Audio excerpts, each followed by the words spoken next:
The throne room of Velkar was the heart of an empire that stretched across hundreds of worlds. It was a place of shimmering crystal, glowing veins of living light running along the floor and ceiling.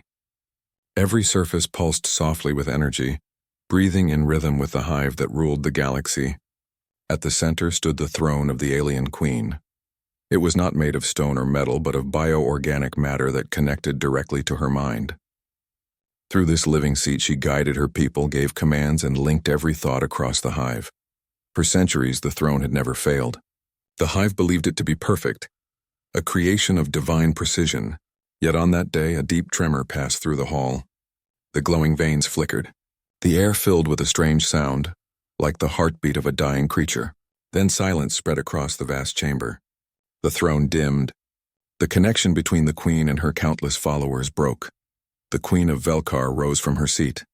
Her tall figure was covered in silver-blue scales, and her eyes shone with inner light. When she tried to reach the collective mind, all she heard was noise. The voices of her people faded into confusion. She turned to her engineers, who knelt on the lower steps of the hall. Their long limbs trembled as they bowed. None dared to speak. The throne's failure was an event that had not happened in all recorded history. To fail before the queen was to risk her wrath. Who will restore the mind link? Her voice carried through the chamber like a blade cutting through the air. It echoed in every corner of the hall. The guards stiffened. The workers lowered their heads even more. The engineers exchanged quick, fearful glances. None dared to step forward. The throne was sacred, alive, and tied to the queen's own thoughts. To touch it without understanding was dangerous. A wrong move could destroy the hive's unity forever. The queen's anger was cold and quiet, more frightening than any shout. She turned away from her trembling servants and stared at the silent throne. Its once bright surface now looked pale, almost lifeless. 1,000 small pulses of light flickered and vanished. The energy crystals that powered it were active, but the neural network inside was broken. The queen sensed that the connection between the organic structure and her mind was unstable. She could not risk linking again until it was repaired. Orders spread quickly through the palace. Every scientist, every engineer, and every mind in the hive that dealt with technology was summoned. They filled the hall with equipment, scanners, and strange glowing tools. For days they worked. They spoke in their clicking language, trying to find what had gone wrong. But the throne resisted every attempt. The hive's greatest minds could not understand why it no longer accepted the queen's control. The network inside had patterns that shifted each time they tried to stabilize it. It was as if the throne itself was refusing them. Far away, in the lower maintenance levels of the palace, a small group of human workers lived. They were brought from Earth many years ago. The hive used them for simple repairs and technical tasks that did not require hive connection. Among them was a young technician named Rin. He had worked on alien systems for years, learning silently, never drawing attention. He was smaller than the towering aliens, but his hands were steady and quick. He understood patterns, wires, and connections the way others understood language. The humans were not slaves in the traditional sense, but they had no real power. They obeyed and survived. When the message came that the throne was broken, Rin felt curiosity rather than fear. He had seen the energy surges in the upper halls and felt the tremors under his feet. The whole palace seemed to hold its breath. The hive was strong, but it relied on systems that were part biological and part mechanical. Rin had repaired similar connections in the past, though on a smaller scale. Still, he knew no human was allowed near the throne. It was forbidden, yet curiosity pushed him forward. He slipped out of the maintenance section and made his way toward the grand hall. The closer he came, the stronger the energy field became. The air shimmered with static. The guards at the massive entrance stood tall and motionless. Their armor gleamed like polished glass. They did not notice Rin at first, as the hall inside was filled with activity. Engineers surrounded the throne, their instruments lighting up and dying down again. The queen watched from her high platform, her eyes unblinking. Frustration filled the air. Rin stepped inside the hall quietly, his small toolkit hanging by his side. The sight overwhelmed him. The throne was huge, covered in living veins that pulsed weakly. It looked like a heart that had forgotten how to beat. The aliens were running scans and feeding energy into it, but the light only flickered. Something about their approach felt wrong to Rin. He noticed that they kept forcing power into the structure, as if trying to wake it through brute strength. But the throne was not a simple machine. It was alive. Forcing it might damage it more. Then the queen's voice thundered through the hall. "Who fixed this?" The words echoed from the crystal walls. Everyone froze. The engineers bowed even lower. The Queen's gaze swept across the room. No one answered because nothing had been fixed. The throne remained dark, but she had sensed a small flicker of returning energy a moment ago, a brief pulse that had sparked and died again. She demanded to know who had touched it. None spoke. Fear gripped every alien in the room. Rin took a step forward. His mind was racing. He did not mean to speak, but his hand moved almost on its own. He raised it slowly. The guards turned immediately. Every head in the hall turned toward him. A wave of murmurs filled the air. The Queen's glowing eyes locked onto the small human standing near the back. "You," she said, her tone sharp and cold. "You dare to raise your hand?" Rin swallowed hard but did not back away. His heart pounded in his chest, yet he stood still. "I think I can help," he said in a steady voice. His words sounded small in the vast hall, but they carried through the silence. The Queen tilted her head slightly. "You are human," she said. "Your kind maintains our lower systems. What makes you believe you can touch my throne?" Rin hesitated. Every instinct told him to stay silent, but something inside him refused. He spoke with calm honesty. "Because the way your people are trying to fix it is wrong. You are forcing energy into it, but it is rejecting it. The system is alive. It needs to be guided, not controlled." The hall erupted in whispers. The engineers clicked and hissed in disbelief. A human telling them they were wrong was unthinkable. The guards took a step closer, ready to remove him. But the Queen raised her hand, stopping them. Her eyes narrowed with curiosity. "You claim to understand my throne better than my engineers," she said. Rin shook his head. "No, Majesty. I only understand that every living system, no matter how advanced, follows patterns. If I can see the pattern, I can fix the break." There was a long silence. The Queen studied him. In her centuries of rule, no one had ever spoken to her in such a calm and fearless tone. There was no arrogance in his voice, only conviction. Something about his words felt true. She could sense no deception. Finally, she said, "If you are wrong, you will not leave this hall alive. If you are right, the hive will know your name." Rin nodded once. The guards stepped aside. The alien engineers watched with disbelief as the human walked toward the throne. The living structure loomed above him like a mountain. Its faint heartbeat could still be heard, slow and uneven. Rin placed his hand on the surface. It felt warm, almost like skin. He closed his eyes and listened. His mind mapped the rhythm, tracing where the energy faltered and where it flowed freely.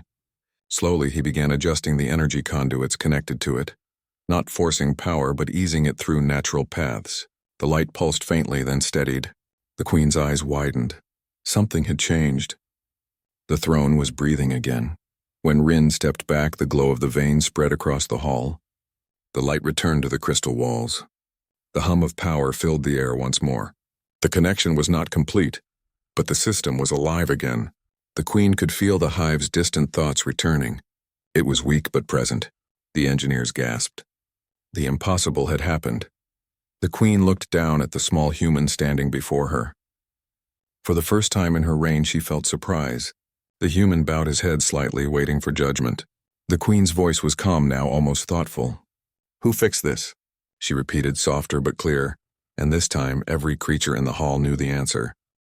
The moment the throne began to glow again, silence filled the grand hall. Every alien eye was fixed on the human standing before the great living structure. The light from the veins of the throne painted Rin's face in shades of gold and blue. The energy had returned, weak but steady. It was the first sign of life since the throne had fallen silent. The Queen rose slowly from her platform, her tall frame moving with graceful power. Her voice broke the silence. "Bring him forward." Two guards approached Rin, their long spears humming with energy. They did not strike or threaten him, but the weight of their presence was enough to make any creature tremble. Yet Rin walked forward without resistance. He stopped at the base of the crystal steps that led to the Queen's seat. The hall was still filled with engineers and attendants, but no one dared to speak. Even the sound of breathing seemed too loud in that moment. The Queen's eyes glowed with cold blue fire as she looked down at him. "You touched my throne," she said. Her tone was sharp and commanding. "Do you understand the risk of what you have done?" Rin kept his eyes lowered, but his voice steady. "Yes, Majesty." But it was dying. I only helped it breathe again. A ripple of shock passed through the crowd. A human speaking so simply to the Queen was unheard of.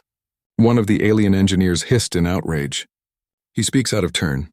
He should not. The Queen raised her hand, silencing them instantly. He speaks truth, she said, her gaze never leaving Rin. None of you have given me results. He has. Her voice echoed across the vast room, calm yet filled with authority. The engineers lowered their heads in shame. She looked back at Rin. You claim to understand what even my best minds could not. Explain. Rin hesitated for a moment, choosing his words carefully. The throne is alive. It does not answer to commands like a tool. It reacts to balance. When energy flows through it in the right pattern, it aligns itself. When you force it, the pattern breaks. You were feeding it too much power too quickly. I only slowed it down, guided the energy in a steady rhythm, and the pattern began to repair itself. The Queen leaned back slightly. Her fingers rested against the arm of the throne, which now pulsed gently under her touch. So you claim the throne rejected our strength, she said. And it listened to you because you were gentle. Rin nodded. Yes, Majesty. Sometimes strength is not control. It is understanding. Her eyes narrowed as she studied him. His words carried a strange wisdom, one that felt unfamiliar in the hive's world of order and obedience. For ages, her kind had valued unity over individuality. Every drone, every mind followed her will through the link of the hive. Yet here stood a being outside that link, one who had acted without command and succeeded where her connected minds had failed. Tell me your name, the Queen said. My name is Rin, he replied. Rin, she repeated softly, as if testing the sound. You are from the world called Earth. Yes, Majesty. Earth is a young world, she said. Your species is fragile, short-lived, yet you have built machines that fly among the stars. I have studied your kind. You are inventive but reckless. Rin lifted his head slightly. Sometimes invention requires risk. Sometimes failure teaches more than safety. The Queen tilted her head. You speak like one who has seen failure. Rin smiled faintly. Many times, Majesty. Humans learn because we must. We are not the strongest or the fastest, so we survive by solving problems. The hall fell quiet again. The Queen's gaze softened slightly. She could sense no arrogance in him, only honesty. Perhaps that is why your kind has always interested me, she said. You grow through chaos while we remain still through order. She rose from her seat and stepped down the stairs. The guards moved aside. Her tall shadow fell over Rin as she stood before him. Her presence was powerful, yet her tone changed. Show me what you did, Rin obeyed. He walked to the throne again. The Queen followed, watching closely. He pointed to the energy conduits and the neural channels that connected the throne's surface to the hive's core. Here, he said, these lines control the balance between energy and signal. They must be aligned like a heartbeat. Too strong and they reject connection. Too weak and they fade. He took out a small tool from his belt, a human-made scanner he had modified over the years. He placed it near the conduit. A faint hum filled the air. The pattern should look like this, he said, showing the projection on his small screen. Your engineers used straight alignment. But this system works in cycles. It needs curves, not angles. The Queen studied the pattern, her eyes narrowing. Our designs are built on symmetry. Nature is not always symmetrical, Rin said softly. Even a heartbeat has uneven rhythm. That is what makes it alive. For a long moment, the Queen said nothing. Then she turned to her chief engineer. He speaks sense, she said. Did you consider this? The engineer bowed deeply. We did not, Majesty. The design was made to be perfect. We never questioned it. The Queen's voice grew firm. Perfection without understanding is blindness. This human has shown us what we refuse to see. Rin stepped back as the Queen placed her hand on the throne again. The light beneath her palm grew stronger. She could feel the hive's distant thoughts returning, faint but alive. It was not full restoration, but it was progress. She could sense her children across the stars beginning to respond again. She turned to Rin. You have done what none of my kind could. Yet I wonder, how does a human learn to read what is alien? Rin looked up at her. By not being afraid to try. The Queen's lips curved slightly, almost like a smile, though her expression remained regal. You are bold, Rin of Earth. Boldness can lead to greatness or destruction. Tell me, what do you wish as a reward? Rin hesitated. I do not seek reward, Majesty. I only wanted to help. His answer seemed to surprise her again. No desire for wealth, power, or freedom? Rin shook his head. Freedom is a state of mind, Majesty. I am free as long as I can learn. Her glowing eyes studied him for several seconds. Then she nodded. "You are unlike most beings I have known. Perhaps your people's strength lies not in power, but in curiosity." The queen returned to her throne and gestured for him to step back. The guards resumed their positions. The hall slowly filled with quiet murmurs again. The engineers whispered among themselves, their pride wounded yet mixed with wonder. A human had done what they could not. The queen lifted her hand and the room fell silent again. "From this day," she said, her voice ringing across the chamber, "no one shall touch the throne without his presence. This human Rin of Earth will assist in its restoration. He will work under my watch." The words shocked everyone. Never before had a human been granted such permission. Even Rin looked surprised, though he bowed respectfully. "I will do my best, Majesty." "You already have," she said. The queen dismissed the gathering. One by one, the engineers and attendants left the hall. Only a few guards remained. As the room emptied, the light dimmed to a calm glow. The queen remained seated, her gaze fixed on the living structure that connected her to billions of minds. She could feel the faint touch of her people again, like whispers carried by the wind. She turned to Rin once more. "Tell me something, human. When you repaired the conduit, did you fear that it would destroy you?" Rin thought for a moment. "Yes, Majesty, but I feared doing nothing more." The queen's eyes softened. "Fear of stillness," she said quietly. "Perhaps that is what drives your kind." Rin nodded. "If we stop moving, we stop living." She looked away, deep in thought. For ages, her hive had been united in one mind, acting as one, thinking as one. There was comfort in that unity, but also a kind of stillness. The human before her was different. He was alone yet strong, fragile yet unbroken. His courage came not from power, but from the will to act when all others hesitated. "Leave now," she said finally. "Rest. Tomorrow you will begin your work under my command." Rin bowed. "As you wish, Majesty." As he left the grand hall, the alien guards watched him with unreadable eyes. Some with respect, others with unease. The path he walked was unlike any human before him.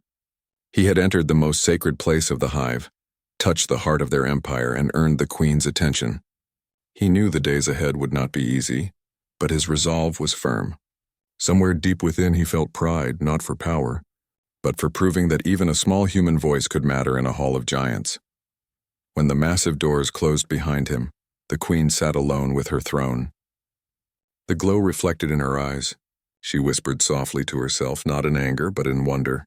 A fragile being repaired the mind of Velkar. Perhaps fragility hides a strength we never knew. And high above the silent city, the first full pulse of the hive link began to beat again, steady and alive. The next morning began with a strange energy in the palace of Velkar. Whispers filled the glowing halls.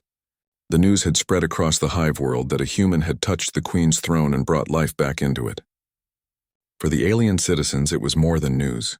It was shock, disbelief, and in some minds, insult. To them, the throne was sacred. It was not a device to be repaired by an outsider. It was the living heart of their queen's power. When Rin walked through the halls under guard, hundreds of eyes followed him. The tall alien forms stood back, their long arms folded, their gaze filled with curiosity and distrust. Some hissed softly in disapproval as he passed. Others stared in silence, trying to understand how such a small and fragile being could have done what their own engineers had failed to do. Rin did not look down or turn away. His steps were calm. His heart was steady. He had faced harder things before on Earth, though never anything quite like this. He had seen broken machines, storms, and hunger, but never the weight of an entire alien empire watching him in doubt. He told himself that fear was useless now. He was already inside their world. He could only move forward. When he entered the throne hall again, the queen was already seated. The light of the great crystal walls filled the room with a gentle blue glow. Her throne pulsed faintly with life, stronger than before but still unstable. Around her stood the high engineers of the hive, each wearing armor made of shining plates that reflected the light like water. Their eyes burned with pride and suspicion. As Rin stepped forward, the queen's voice filled the room. "Rin of Earth," she said, "today you will work under the watch of my court. Some still doubt what you claim to know. I will not silence their doubt with words. I will let your actions decide the truth." Rin bowed slightly. "As you command, Majesty." The chief engineer stepped forward. His name was Varn, a tall being with sharp silver skin and eyes like molten metal. He looked down at Rin with clear dislike. "You may have fooled the throne once," he said coldly, "but we will see if your luck continues. The Queen has ordered that you repair a broken hive conduit, the same kind that links our cities and ships to her voice. If you can do this, you may keep your place. If you fail, you will never touch her systems again." Rin looked at the Queen, who gave a small nod. The test was fair. He accepted. Varn led him and the guards through long corridors filled with humming light. They entered a chamber deep beneath the palace. The walls were lined with living wires and pulsating roots that spread like veins across the surface. In the center of the room stood a massive structure, half machine, half organism. It was cracked along one side, its glow faint and fading. The air smelled of metal and ozone. "This is a hive conduit," Varn said. "It connects millions of minds to the Queen. When it broke, a part of the outer colonies fell silent. We have failed to restore it for weeks. Let us see what your human hands can do." Rin nodded. He placed his small toolkit on the ground and knelt near the damaged part. His eyes traced the lines of light that moved weakly through the structure. He could see how the living fibers connected, how the energy flowed and died. It reminded him of a nervous system, delicate and responsive. The damage was not just physical, it was in the pattern of signals. He turned to Varn. "You have been sending too much energy through it. The pattern is burned. It is rejecting input because it feels attacked," Varn hissed in anger. "Do not speak to me of our own systems as if you understand them." Rin did not answer. He began his work in silence. He adjusted the small connectors, replacing damaged filaments with new ones. He changed the power rhythm, slowing it down, letting the energy flow in small waves. The conduit flickered, then dimmed again. The aliens watched from a distance, some whispering among themselves. The Queen entered the room quietly. She stood behind the observers, watching with calm eyes. Rin could feel her presence even without seeing her. He focused harder, his mind tracing the hidden rhythm of the conduit. He remembered fixing a broken drone engine on Earth once. It had been old and unstable. He had learned that machines, no matter how advanced, had a kind of mood. Push them too hard and they resisted. Guide them gently and they responded. He closed his eyes and felt the pulse of energy. It was unsteady, fighting against itself. He adjusted the connectors again, his movements slow and careful. Suddenly, a low hum filled the air. The cracks in the conduit began to glow.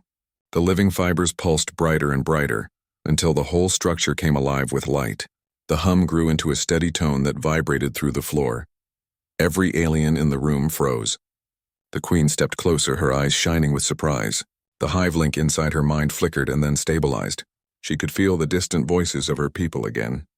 It was faint but clear. The conduit was alive.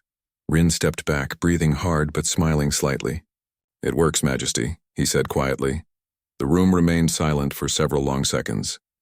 Then the Queen spoke. "It does," she said, "and better than before." She turned to her engineers. "Look at it. The energy flow is smoother. The pattern is stronger than any I have felt from this conduit before." Varn clenched his jaw but bowed his head. "It appears the humans succeeded," he said bitterly. The Queen's gaze rested on him. "Do not let pride blind you, Varn. There is wisdom even in small creatures." She looked at Rin again. "You have proven that your success with my throne was not an accident. You see what others cannot. Tell me, Rin, how did you know what to do?" Rin wiped his hands on his uniform and answered simply, "Machines and living systems are not so different, Majesty. Both need balance. I watched how the energy moved. Then I listened to the silence between pulses. That silence told me where it was broken." The Queen looked thoughtful. "You listened to silence," she repeated softly. "Few among my hive have ever done that." She studied him for a long time, her expression unreadable. "Your way of seeing the world is strange to us, but perhaps it is exactly what we need. Our hive has become too certain of its own perfection. You remind me that even perfection must learn." The aliens around her bowed slightly, though some did so reluctantly. Rin's success had changed something in the air. The tension of disbelief turned into a quiet respect. Even Varn, though his pride stung, could not deny what he had witnessed. The Queen ordered the conduit to remain under observation for one full cycle. When it remained stable, she summoned Rin back to the throne hall. He stood before her once again, under the tall arch of light. "Rin of Earth," she said, "you have earned the right to walk among my engineers. From this day you will work beside them, not beneath them. You will continue helping us restore the hive systems. You will also teach them your methods so they may learn from your way of thought. Rin bowed. I will do my best, Majesty. The Queen's gaze softened. Your best is enough. As Rin walked out of the hall, the alien workers made way for him. Some still watched in silence, but others gave small gestures of respect, placing their right hands on their chests. The hive's sign of acknowledgement. For the first time since he arrived on Velkar, Rin felt not like a servant, but like a part of something greater. Later, in the quiet of the lower chambers, he sat alone, looking at the faint blue glow of the walls. He thought about Earth, the skies, the noise, the endless struggle to survive. He wondered what the people back home would think if they saw him now, a human among aliens repairing a living empire's most sacred machines. Above him, the Queen sat in her chamber, her mind connected once more to the distant voices of her hive. Yet her thoughts kept returning to the small human who had spoken to her without fear. She had seen bravery in countless warriors, but the courage to question and to fix what others accepted as broken was something new to her. She had ruled for centuries, yet never had anyone dared to teach her about patience, balance, and silence. She looked at the glowing throne beside her and whispered to herself, perhaps the smallest minds can hold the greatest sparks. From that moment, Rin was no longer just a worker. He became a symbol of change in the hive. The aliens began to see him as a bridge between logic and life, between machine and being, and though many still doubted him, they could not deny the truth that had shone from the repaired conduit, the truth that one human with courage and calm hands had done what the hive's collective could not. And so the story of the human who fixed the throne spread far across the alien worlds, carried through the very network he had helped restore. The halls of the Velkar Palace had grown quiet after Rin's success with the hive conduit. Yet the air remained charged with a subtle tension. Alien engineers went about their work in silence, watching the human carefully. Whispers of doubt and admiration flowed like hidden currents beneath the surface. The Queen, seated on her throne, studied Rin with a gaze that weighed every movement, every word. He had proven himself capable, yet she sensed there was more to learn from him than just repair skills. Rin entered the grand hall as ordered, carrying only his small toolkit and a steady heart. He had spent the night reviewing the hive's schematics, thinking about the strange ways their systems lived and breathed. Despite his calm demeanor, he felt a thrill of anticipation.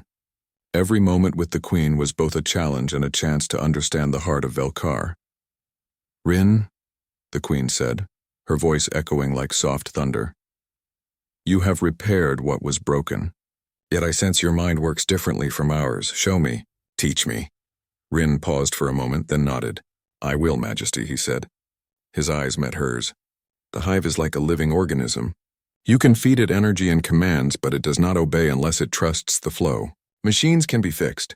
Living systems can only be guided. The Queen's eyes narrowed. Guided? Explain what you mean. Rin moved closer to the throne and gestured at the network of veins and conduits. Your systems are designed to be perfect, but perfection is rigid. Nature is not perfect. Every pulse, every signal has variation. I listen to the pauses, the spaces between energy. That is where the pattern tells you what is wrong. When I aligned the rhythm, the system accepted life again. The Queen's glowing hands rested lightly on the throne's arms. I have lived for centuries in a hive where everything follows a pattern. Our minds are connected, our will is one, and yet you see what I cannot. Tell me why. Rin considered her question carefully. Because, Majesty, humans must survive on their own. We are not connected to one mind. We learn from mistakes, from failure, from observing the world around us. We notice patterns because we have no other choice. Your hive is connected. Every mind thinks alike. There is no failure, no need to notice what is missing. That is why you could not see the imbalance.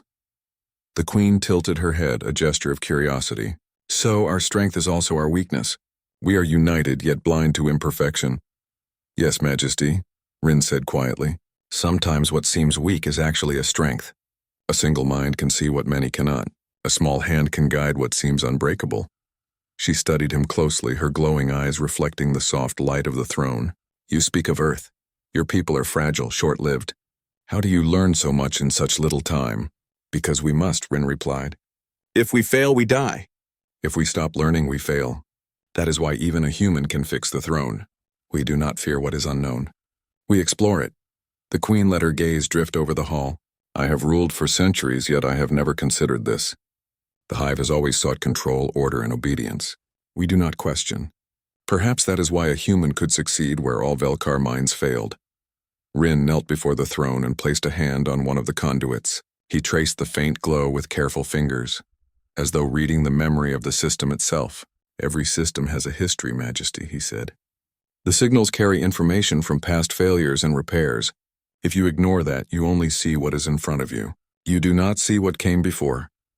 The Queen's voice softened, almost reflective. I see now that we have underestimated the value of perspective. Not all minds are the same.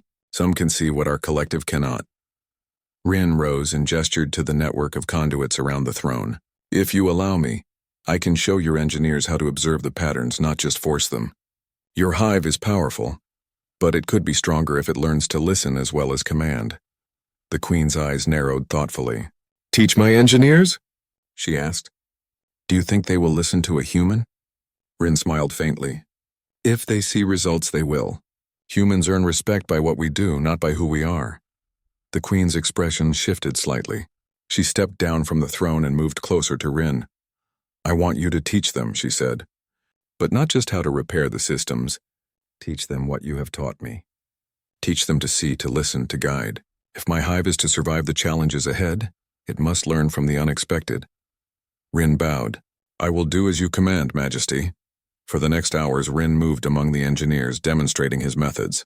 He showed them how to observe energy flows, how to recognize patterns, and how to follow the rhythm of the system, rather than trying to force it into submission.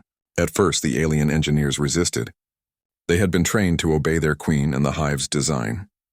To question the pattern was unnatural, but as they watched the conduit respond to Rin's hands, their resistance weakened. Varn, the chief engineer, stood at a distance, arms crossed. He was skeptical, but he could not deny the results. The conduits glowed steadily, energy flowing in perfect rhythm. The human's guidance had repaired what had been deemed unfixable. Slowly, the other engineers began to approach, asking questions, testing methods, and adjusting their tools under Rin's direction. The Queen observed silently from her throne. She could sense the change in her people. They were learning not only about machines, but about thinking beyond instinct. They were beginning to understand the human approach to problem solving. For the first time in centuries, the hive was not acting as one mind, but as many minds working together with new perspectives. By the afternoon, the hive's main conduits had been fully restored. The energy flow was stable, and the Queen could feel her people's thoughts returning in strength. The chambers across Velkar hummed with renewed life. Colonies that had been silent for weeks sent messages of stability and health. The hive was alive again, stronger than before. The Queen turned to Rin. You have not only repaired what was broken, she said. You have changed the way my hive thinks. Your influence will be felt across the Empire. Tell me, human, do you understand the power you hold? Rin shook his head slightly. I do not seek power, Majesty. I only hope to help. The Queen's gaze softened. That is the difference between your kind and mine, she said. We seek control. You seek understanding. Perhaps that is why humans survive and Velkar endures. Rin looked at the throne, now fully glowing and steady.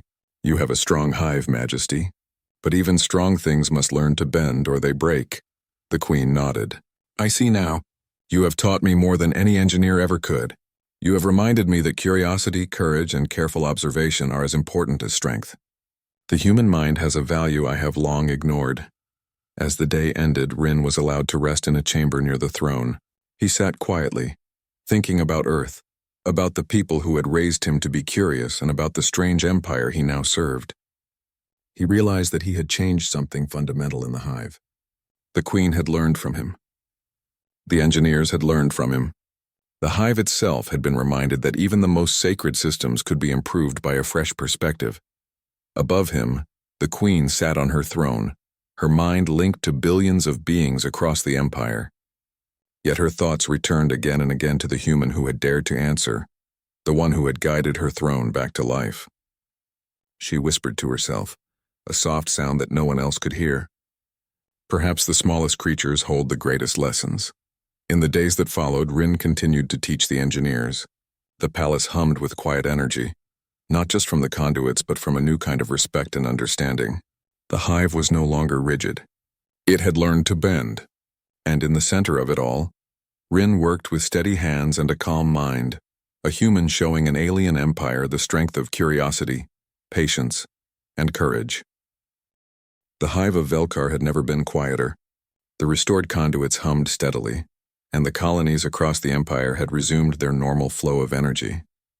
Yet within the Queen's palace, something deeper had shifted. The events of the past days were still on every mind. The whispers about the human Rin of Earth filled corridors, echoing in hidden corners where few dared speak aloud. Even the engineers who had once resisted now moved with a quiet respect, acknowledging the small figure who had changed the fate of their empire. Rin walked through the palace halls early in the morning, carrying only his toolkit. He had become familiar with the rhythm of the palace, the pulse of the hive, and the quiet steps of the guards. His work had shifted from repairs to guidance, showing the engineers how to observe and interpret the living systems rather than simply force them. Each day the Queen observed him, though rarely did she intervene. Her presence alone was a reminder of the stakes. When Rin entered the throne hall that morning, the room was brighter than ever. The crystals of the walls reflected steady energy, a calm glow that seemed to breathe with the hive. The Queen sat on her throne, her eyes glowing faintly, watching him with a mixture of curiosity and approval. The engineers were present, prepared for a demonstration, though the room was quieter than usual. Even the guards seemed to pause in anticipation. The Queen's voice echoed across the hall. "Rin of Earth, come forward." Rin stepped closer to the throne. His heart did not race as it had on the first day. Now he was calm, experienced in the ways of the hive and confident in his skills. He bowed respectfully. "As you command, Majesty." The Queen gestured to the main conduit in front of her throne. "This system is stable," she said, "but the hive still holds questions. Your success has been undeniable, yet many doubt that a single human can guide our empire's core systems. Today, you will demonstrate your abilities to all who question them. Show the hive what humans can do." Rin nodded. He moved to the conduit and knelt, placing his hands lightly on its surface. The living fibers pulsed beneath his fingers. He closed his eyes briefly, tracing the rhythm of energy flowing through the structure. It was steady now, but he could detect small inconsistencies, minor deviations that would not harm the hive yet could be improved. As he worked, the engineers watched closely. They saw the subtle movements of his hands, the small adjustments he made to the energy conduits, and the way he observed the pulse rather than forcing it. Slowly, the energy became more balanced, flowing evenly through every vein and branch. The light grew brighter, steady, and perfectly synchronized. The hive hummed with renewed strength, its energy flowing in perfect unity. The Queen observed silently. For centuries, she had ruled an empire of billions, guiding their thoughts and actions with the throne as her tool. Yet here, a human, a fragile, short-lived being, was guiding the living systems with insight she had never witnessed before. She leaned forward slightly, her glowing eyes fixed on Rin, her mind connected to the pulsing energy of the hive. When Rin stepped back, the room fell silent. The conduit was fully restored, stronger than it had ever been. Even the faintest signals from distant colonies now traveled clearly through the network. The hive was united, yet it had been improved by a mind outside of it. The Queen rose slowly from her throne. The hall's light shifted, casting long shadows across the crystal floors. She looked at Rin, her voice steady and commanding. "Who fixed this?" Every head in the room turned to him. The engineers waited for an answer. Some still hesitated, unsure if they should speak. The Queen's gaze swept across the hall, sharp and unyielding. Her question was not for anyone else. It was for him. Rin took a step forward. His hands were steady. His voice carried clearly across the hall. "A human did, Majesty." The Queen's eyes widened slightly. A low murmur ran through the engineers. Some bowed their heads. Others exchanged quick, surprised glances. The words echoed in the chamber, not just as a statement, but as a declaration. The Queen's voice rang out, loud and clear. "Then let it be known," she said, "that humans are builders, not servants. They have vision, courage, and insight that even the strongest of Velkar may lack. From this day forward, humanity will no longer be seen as weak or insignificant. They are allies and teachers of the hive." The murmurs of the engineers turned into nods of respect. Even Varn, the chief engineer, stepped forward reluctantly, and placed his right hand over his chest, a gesture of honor among their kind. He approached Rin slowly, acknowledging him without words. The Queen continued, "Rin of Earth, you have changed the course of the Velkar Empire. You have shown us that strength is not only in power or unity, but in observation, patience, and courage. Your presence will be honored in all our records. Your methods will be taught alongside the wisdom of Velkar itself." Rin bowed deeply. "I only sought to help, Majesty. I did not seek recognition." The Queen's expression softened. "True wisdom often comes from humility," she said, "and yet even the smallest voice can echo across the stars." The engineers began to work again under Rin's guidance, their movements careful and precise. This time they followed his instructions not out of fear or obligation, but from respect and trust. They watched the small human demonstrate adjustments, explaining the logic of patterns, the importance of listening to the flow of energy, and the way the system responded to subtle guidance rather than force. Rin showed them how to measure the gaps, the pauses between pulses, and the small irregularities that could affect the hive. Each adjustment strengthened the hive's networks. The conduits glowed brighter, humming steadily. Even the colonies on the farthest edges of Velkar reported improved signals, clearer than ever before. The Queen observed all of this silently, though her mind was fully aware of every change. She realized that Rin had not just repaired the systems, he had changed the way her engineers thought. The hive had grown beyond its previous limitations. Her people now knew that questioning, observing, and learning were just as valuable as obedience and strength. After hours of demonstration and teaching, the Queen called for silence. She rose and stepped down from her throne. Every being in the hall waited. Even the brightest lights of the crystals seemed to dim slightly in anticipation. She stood before Rin and the assembled engineers. "Today you have witnessed a truth that cannot be ignored," she said. "One human, small and fragile, has shown the power of courage, patience, and observation. The hive has learned from him. The Empire has been strengthened because of him. Let it be recorded in the annals of Velkar history that Rin of Earth dared to answer, and in doing so, changed the Empire forever." The hall filled with a long, reverent silence. Then slowly the engineers and workers bowed, placing their hands over their chests. The guards followed, the attendants followed, and even some of the newer aliens who had never met Rin before honored his presence. He stood quietly, feeling the weight of what had occurred, but not prideful. He had only done what he had felt was necessary. The Queen stepped back onto her throne. "Rin," she said, "you have proven that humanity's true strength is not in physical power, not in numbers, but in courage, curiosity, and the will to solve the impossible. Let this day mark the beginning of a new era in Velkar. Let all species know that humans are allies and innovators." Rin bowed once again. "Thank you, Majesty. I will continue to serve in any way I can." The Queen's eyes glowed softly, a rare expression of approval crossing her features. "Your service is valuable, Rin, but so is your example. You have reminded all of us that even the most sacred systems can benefit from a new perspective. The Empire will not forget this lesson." As Rin stepped back, the hive hummed with renewed energy, the conduits pulsed brightly, and the distant colonies responded with a chorus of signals that rippled through the Empire. For the first time, the Queen allowed herself a quiet thought of wonder. A human had dared to step forward when others had faltered. A human had guided the heart of Velkar. A human had changed an empire. In the days that followed, Rin continued his work, teaching and repairing. Yet his place in the hive had shifted. He was no longer just a technician. He was a teacher, a symbol of courage and a reminder that even the smallest voices could echo through the mightiest halls. His name spread across Velkar not as a servant, but as a being who dared to act, who dared to think, and who dared to answer. And high above on her throne, the Queen of Velkar looked across her empire and whispered quietly to herself, "A fragile creature has shown us strength. Perhaps the future of the hive is not in uniformity, but in courage, curiosity, and the wisdom of many minds, even those we once underestimated."